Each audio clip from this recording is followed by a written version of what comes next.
What's up? What's up? It's actually the second take because the first one was a complete disaster. But anyway, where were we? So it's what I was trying to say is it's weird to say hello to your partner on something like a Bible study or a discussion about finances. Yeah. Or a discussion about children or relationship status of the relationship, right? But perhaps it could be seen as a good thing because it might be the first time that the couple listens to each other. So we're home alone, so we've seen each other all day. But on a normal day, I'd be at work, then we go skateboarding or shopping, cook food, and 8:30 at night would be the first time a couple listens to each other. And when maybe like an overpowering personality like myself goes, "Hello Ash, how you doing?" It kind of opens the floor maybe to make sure that the other partner feels very comfortable to add to the conversation. What do you think about that? Yeah, no, for sure. That's actually quite nice because I can imagine that most couples don't spend much time together during the day. Exactly. And then when you actually make a plan for this, it's quite special. So you finally are listening to one another. You've been present with each other. Like you're actually checking on one another. So that's quite a good thing. I would think so. Is that like a top tip? Mike and Ash's top tips. Yeah, probably like this is probably a good thing. Don't take relationship advice from us. We've got no money and we live so. Okay. Okay. Okay. This Bible study is day 3. Day 3. We've got some rules down now. We know what our questions. So we learned that for Bible study we're total newbies. Yes. Well, not this one particularly. Not about the verse, the practice of Bible study. Well, the last time we did this, it wasn't even how we are doing it now, if you think about it. Yeah, but we weren't even doing Bible study. We were exactly, that's what I'm saying. Yeah. So we are newbies to actually doing it properly. That's what I'm trying to say. Oh, my bad. Okay, so we're newbies to try and do Bible study intentionally. Sorry. Oh, we're newbies to try and do Bible study properly. Yes. We've figured out we should ask the question about the verse, Yes. we should answer it, and we should then discuss it openly. One of our rules is we'll keep our prayers afterwards to ourselves privately. Yes. We won't even write the question down anymore because our question will remain, what does the scripture mean to you right now? Because you and I feel sometimes we're not fully aware, and maybe that just brings us back to where our lives are right now. Not in the future, not in the past, today. Right now, today. We are right now. Cool, so that's it, right? Is that it? So into the piece of scripture now. Yes. Cool. You reading tonight? If you'd like. Yeah, cool, you can read. Cool.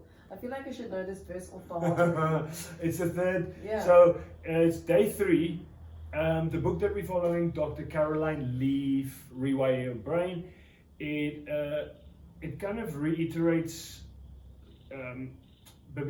biblical scriptures sometimes. Like this is the 3rd day in a row. I don't know if it's the last. We haven't actually flicked. But I don't want to look either. Yeah, we don't want to look. So it uses the same scripture 3 days in a row. Maybe I'm kind of guessing. Maybe people cleverer. People cleverer than us. People cleverer than us probably think it's a good idea to read the verse again. Yeah. That's as good as answers I can come up with. Yeah. Somebody more intelligent than me who wrote a book thinks I should read the verse. Because it's for now. What does it mean for you now today? No, It probably meant something different yesterday to you, which it did. Yeah. And the day before that, it meant something different. But now, let's see. Okay, read. Cool.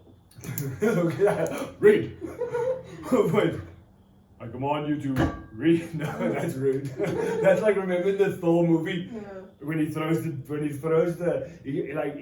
the coffee for the first time he comes to like the diner, and he throws it down like a Viking, and he goes, another.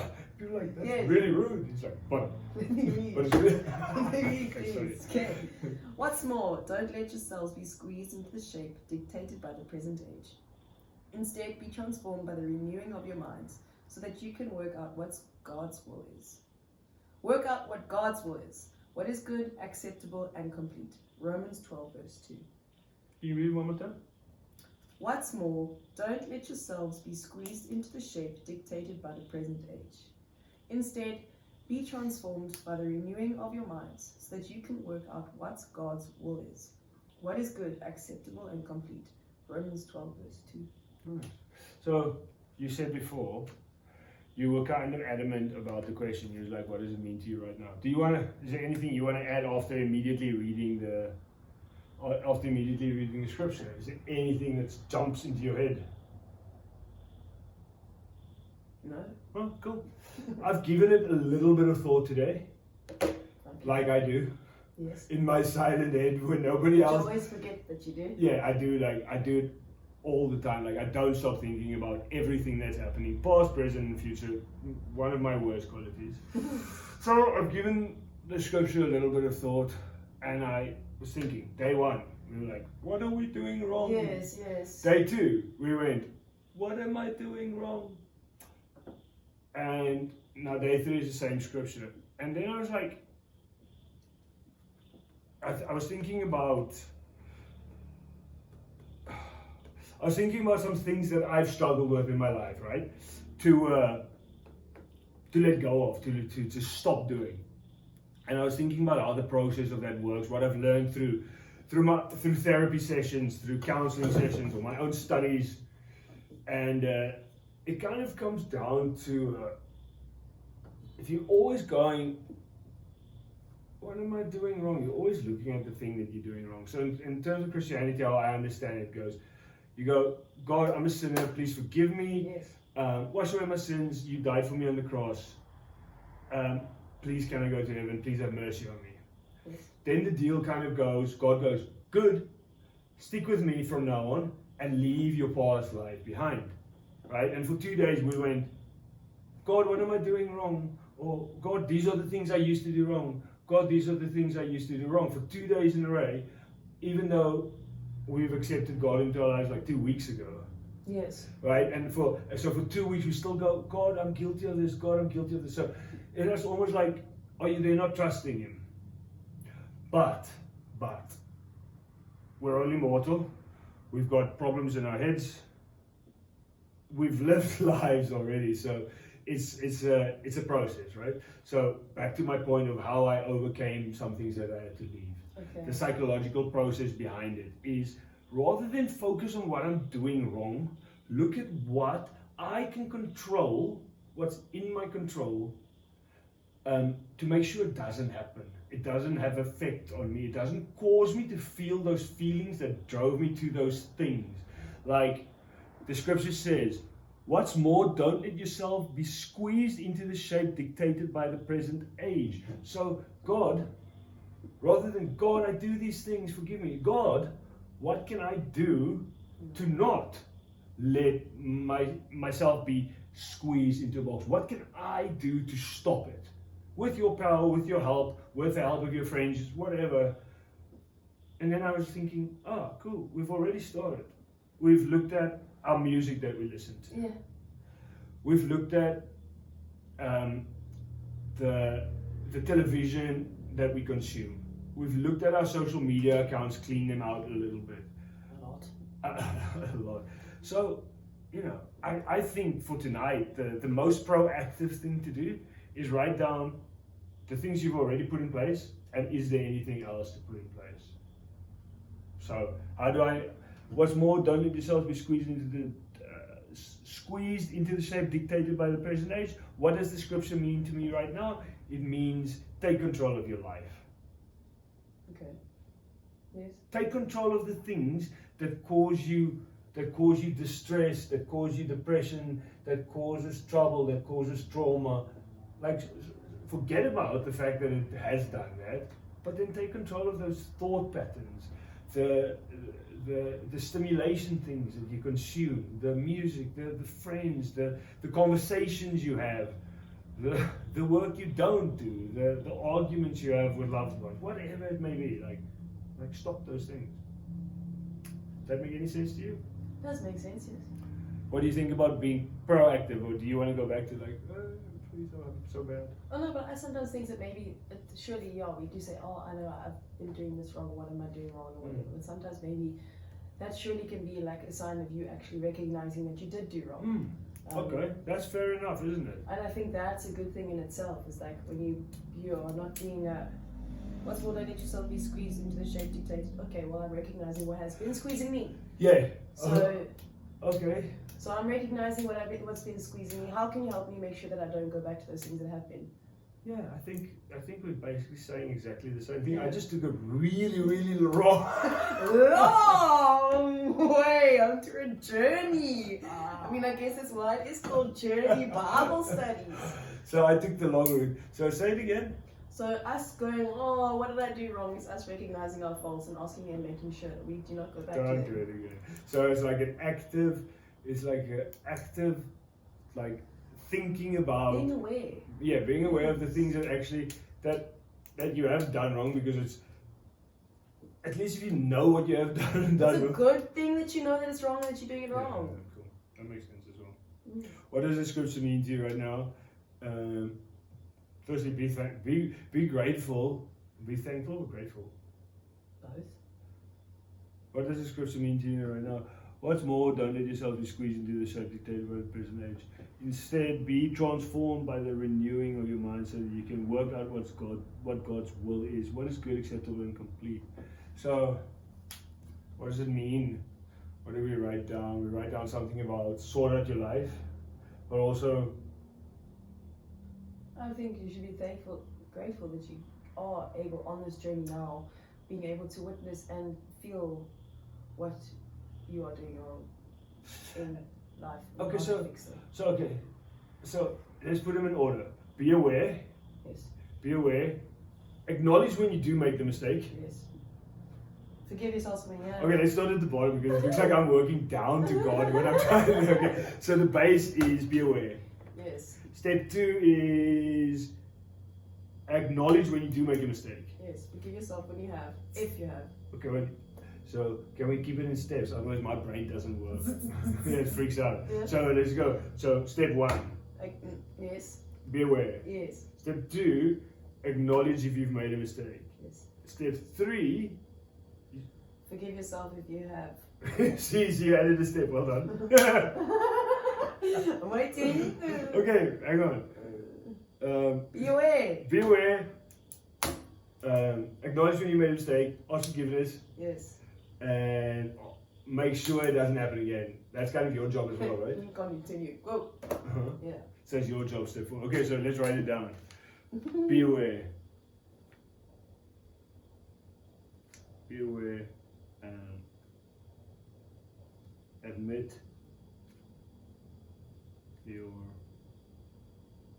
faults. Be aware. Admit your faults. Ask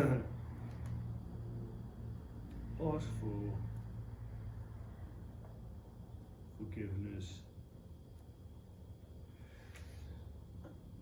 How do you say the fourth one? Do you say it like take responsibility for your own? Because okay, cool. Because when you're in fault. because before we write down that 4th step, be aware, admit your faults, ask for forgiveness. Awesome, right? But you can't be aware of pornographic images online, right?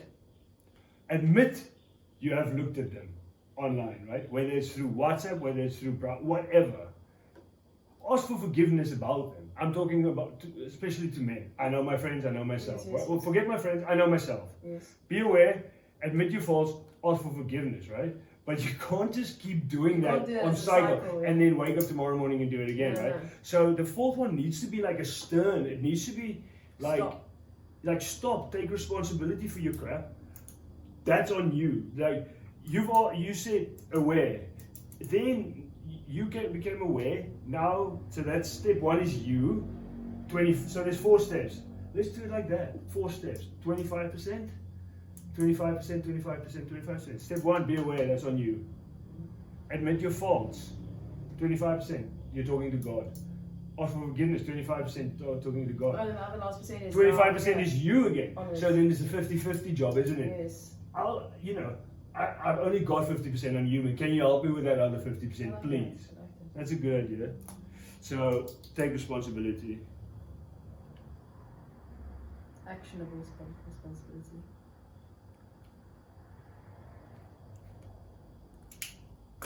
My hand gesture.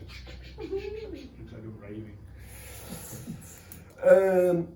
Okay, I think the scripture. What's more, don't let yourselves be squeezed into the shape dictated by the present age. Instead, be transformed by the renewing of your mind so that you can work out what God's will is, what is good, acceptable, and complete. You know what else it means to me?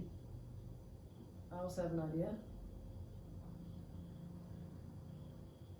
It's like, it's day 3 and it already feels like we're thinking different than day 1.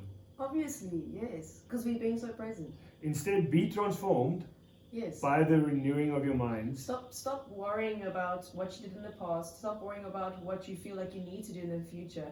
Rather ask God what He has in plans for me to do now, today, tomorrow. What is in His will, and be open to be transformed into that. Cool.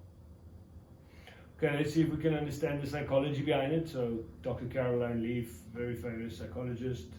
She says, brainy tip, where our minds go, our brains follow. What we have built into our minds through our experiences and choices shapes our unique worldview.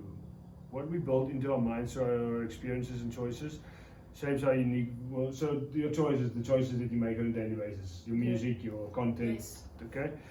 Which in turn impacts our thoughts, words and actions. That's probably why there's so much like debate about the Facebook stuff, because if they can hide one election party and they can promote another one and Biden wins and Trump wins and stuff, so it's like that's why it's so important actually, right? If it's that important to them, it should probably be important to us as well. Like, see what you take in on a psychological level.